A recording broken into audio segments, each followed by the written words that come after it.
Les intrusions, les failles système et leurs conséquences dans Hacking Interdit, 3e édition. L'intrusion est la manière illicite d'entrer quelque part. En informatique, l'intrusion consiste à entrer dans des systèmes qui ne nous appartiennent pas, même si le but de l'intrus n'est que de regarder. Les intrusions ne sont pas uniquement déclenchées par des hackers, mais elles le sont également par des entreprises. Personne ne peut se sentir à l'abri avec des logiciels dont nous ne connaissons pas intégralement le contenu ni les codes sources. Ils peuvent pourtant abriter des portes dérobées, scanner les données enregistrées dans votre ordinateur, ce ne sont que de simples suppositions. Parfois, les intrusions sont inévitables. Une intrusion peut se présenter de différentes manières car les systèmes d'exploitation sont différents et les méthodes d'intrusion diverses. Une intrusion ne peut pas être comparée à une autre et sa réussite dépend du savoir-faire de l'intrus. Certaines attaques sont la conséquence directe d'une ou de plusieurs failles système ou d'une mauvaise configuration. Les attaques menées par la technique dite de force brute peuvent, dans un plan logique, ouvrir le chemin d'accès à un système, à un intrus qui suivra un schéma d'étapes précalculé ou non. Une fois l'attaque réelle lancée, l'intrus doit adapter son plan à la situation et procéder d'une toute autre manière.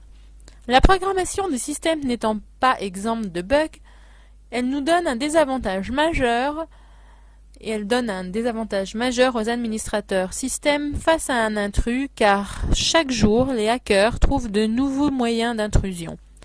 Cela permet de mettre le doigt sur des brèches de sécurité et par là même, cela met en évidence le fait que nos systèmes sont plus ou moins à la vue de tout le monde.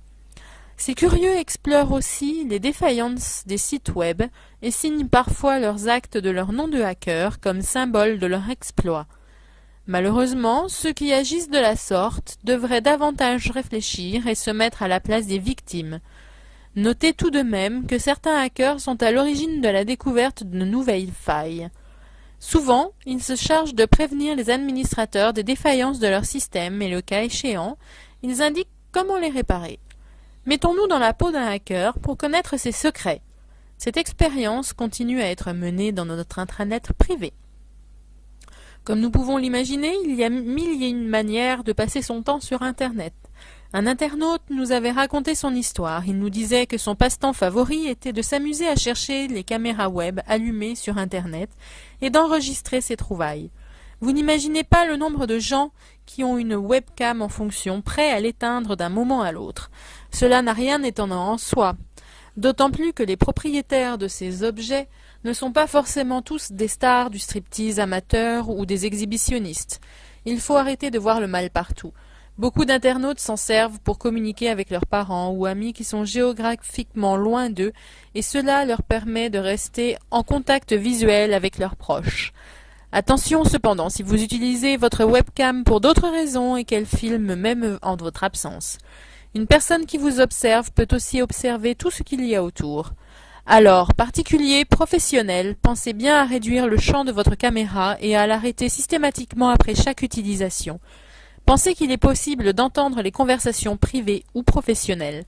Les moteurs de recherche sans contrôle peuvent donc constituer un danger potentiel. Malheureusement pour nous, les robots des moteurs de recherche indexent tout et partout.